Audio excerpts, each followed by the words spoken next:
Talagang inabangan ko ang iyong pagbalik, Roger.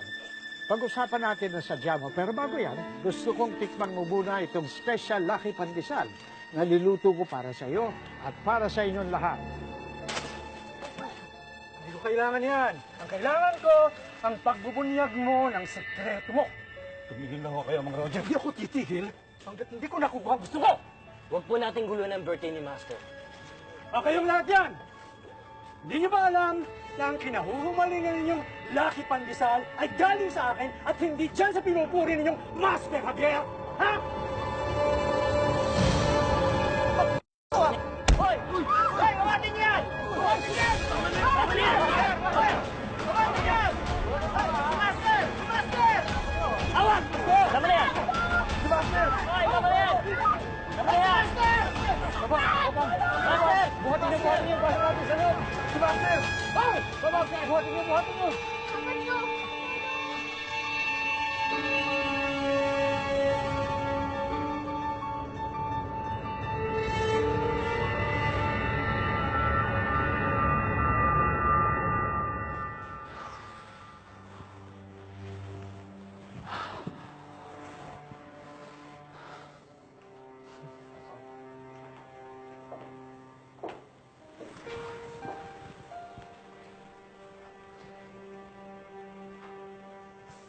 I like it. We'll take this.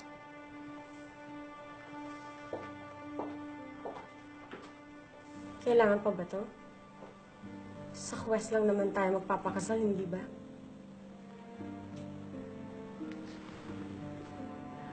It doesn't matter.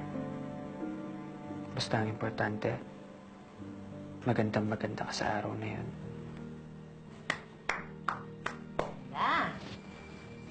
So, mukhang tuloy na kasal.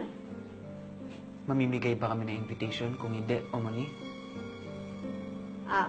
Lahat ba nabigyan na ninyo ng imbitasyon? Yes, Umuni. Kahit sa mga walang balak pumuntang tulad nyo, binigyan namin. Pati siya?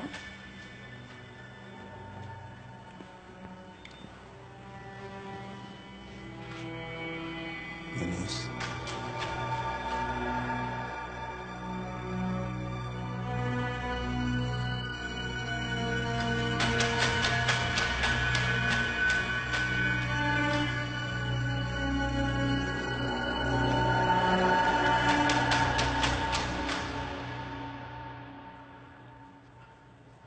Sinabi ko na eh, simpleng saldak lang ang inaabot ko. Hindi na ako kailangang padala pa sa ospital. Pero Master, kailangan niyo pa rin magpahinga. At bawal po kayong tumayo mag-isa. Sa ngayon. Pero bukas, makalawa, kagaling ako. Makakatayo ako. Papang naman nagbibiro pa kayo. Excuse me po. Papang, gusto nyo, gawa ko kayo na. Ray, hindi kasi isang simpleng pilay lang nangyari sa kanya. Nabaling buto niya sa may pelvic area. At kailangan niyang maoperahan sa lalong madaling panahon. Ang tanong, kaya pa ba ng katawan niya ang mag-undergo ng isang mabigat at maselang operasyon tulad nito? As we all know, he's already 80 years old. Tsak na mahihirapan siya dito.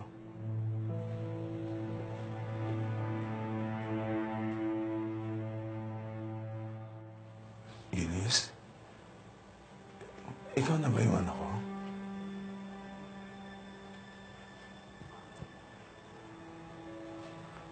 Siya nga si Eunice Gardo. Lumaki siyang maganda at matalino. Pero hindi mo nga lang nasubaybayan. Dahil ipinakulong ka niya, hindi ba? Ano na namang gimmick to, Omoni? Tumahimik ka nga, Michael. Ganyang klase ng babae bang pakakasalan mo? Ingrata at walang utang na loob. Pagkatapos palakihin at alagaan, ipakukulong ang sarili niyang ama. Janice.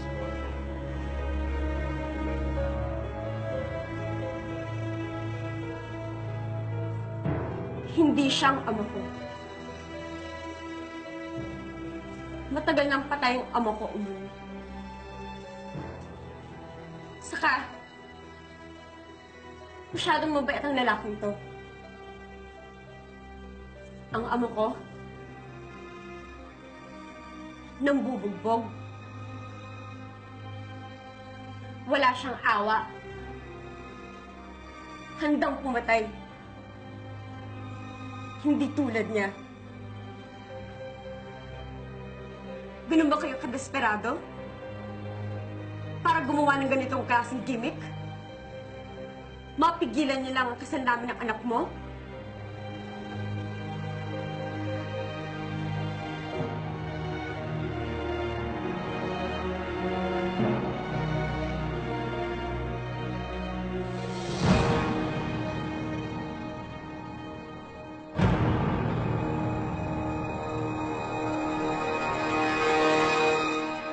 Siguro naman kahit papano, bubukas na ang mga mata ni Mr. President sa mga nangyayari sa paligid niya.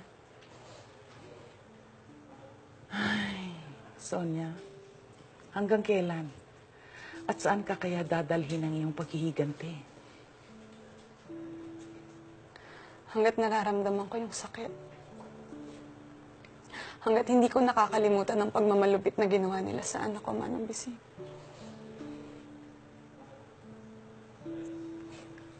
Ang hayop na Irene na yan.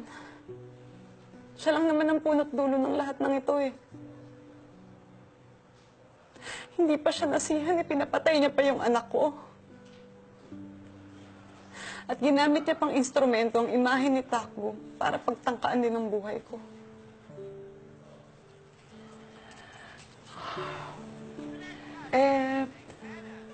Paano, Sonia, kung totoo yung mga haka-haka na buhay pa pala ang anak mo? Na si Takboy andyan lang sa palibot at naghihintay na magsama kayong muli. Tutuloy mo pa ba ang iyong paghihiganti?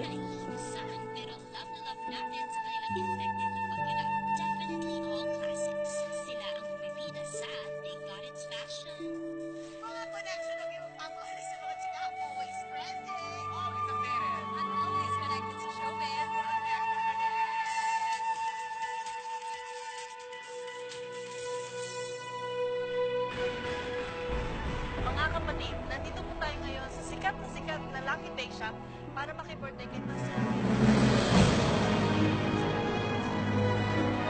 Tulog po tayo kanina kasi may kaganapang nangyari sa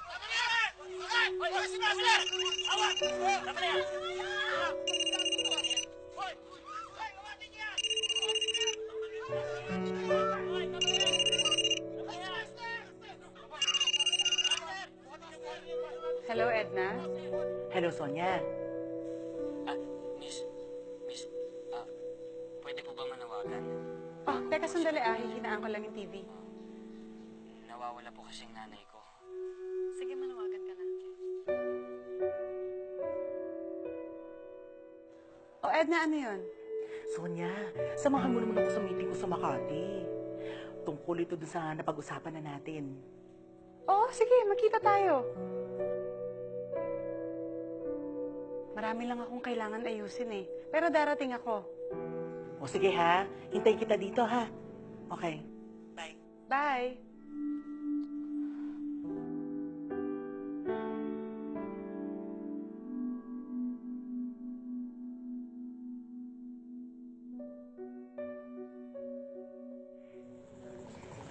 Okay ka lang? Ikaw, okay ka lang ba? Nakaharap mo na naman yung tatay kung walang kwenta.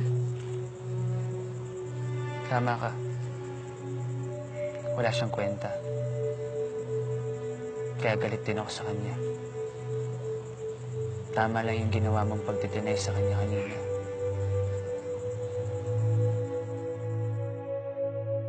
Irene Lee, natalo ka na naman sa labanan. Binabomba mo ako ng pasabog. Pwes, delubyo ang ibabalik ko sa'yo.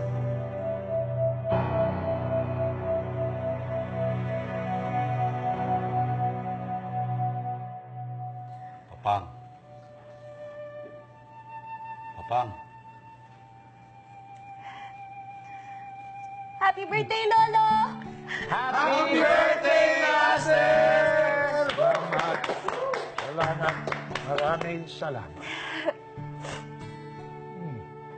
May birthday ba nga ganyan? Umiiyak. Kasi naman po, Lolo, tinakot niyo kaming lahat eh. Tagal mo natutulog dyan. Tapos, gabi na, matatapos na yung birthday mo. Nalulusaw na nga yung icing ng cake na ginawa ko para sa inyo eh. Tapos kayo ka lang nagising. Naidlip lang ako. Kung parang mawawala na ako. Pilay lang to, malayo sa bituka. Hindi pa ako mamamatay. Mapang naman eh. Birthday na birthday mo, puro mamamatay ang pinag-uusapan. Magsaya na lang po tayo, Papang. I-celebrate natin ang birthday ninyo. Kanina po, nag-celebrate kayo kasama yung mahihirap. Ngayon po, sa amin naman. Oo nga po, Master. Takgo, Po? ikaw pangako mo sa akin, ha? Pag wala na ako, lagi mong patatawanin itong apo kong yakin. Lolo naman, yung Maria na naman yung bilin-bilin niyo. Sige po, Master.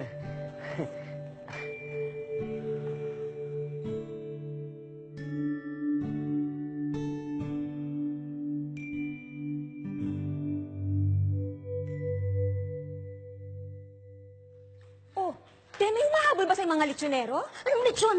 Mainit ang ulo ni Madam. Aksyon ang palabas ngayon. Halika, halika.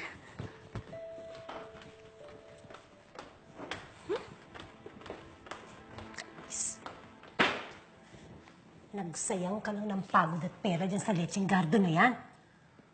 Nagising pa naman ako na maaga. Nagbihis ng maganda dahil kala ko hahalak-hak ako ng bonggang-bongga. Pero ano, nasupalpal ako. Pasensya ka na. Hindi ko naman inaasahan na matatameme yung ugok na yun. Sawang-sawa na ako sa kahihingi mo ng pasensya. Lagi ka nalang palpak. Wala na akong inutos sa'yo na ginawa mo ng tama. Kung minsan nga naisip ko tama bang magkasama pa rin tayo hanggang ngayon?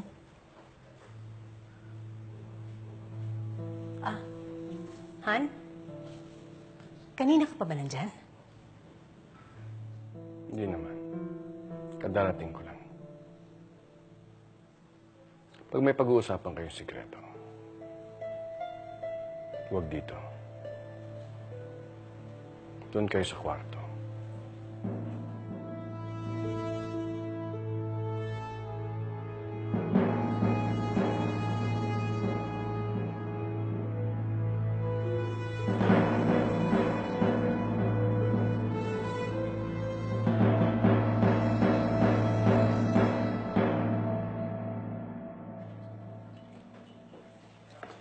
Masarap naman ang ulam kanina. Bakit ba parang wala kayong gana lahat? Anak, naubos ba ni Papang? Hindi po masyado tayo, pero nakalimang subo naman siya. Hindi naman pwedeng ganun. Lalo siyang manghihina niyan eh. Alam niyo kasi, bossing, dapat sinabay niya na si Master kanina kumain. Nakakawalang gana kaya kumain pag di natin siya kasabay. Paano kakain dito hindi nga makatayo, di ba? Bossing, ano bang plano mo kay Master? Hindi pa ba natin siya ipapa-opera? Patong-patong kasi ang sakit ni Papang. Hintayin muna natin siya lumakas para mapatingnan sa orthopedic surgeon. Kailan pa po yun, Tay? Hihintayin nga na lumakas muna si Master. Baka po kasi mas lumala yung bali niya sa buto. Hindi kasi pwedeng madaliin. Mas lalo naman hindi pwedeng patagalin. Bakit ba kasi nagmamadali ka? Kung pwede mo naman gawin ngayon, di ba? Bakit ipagpapabukas mo pa?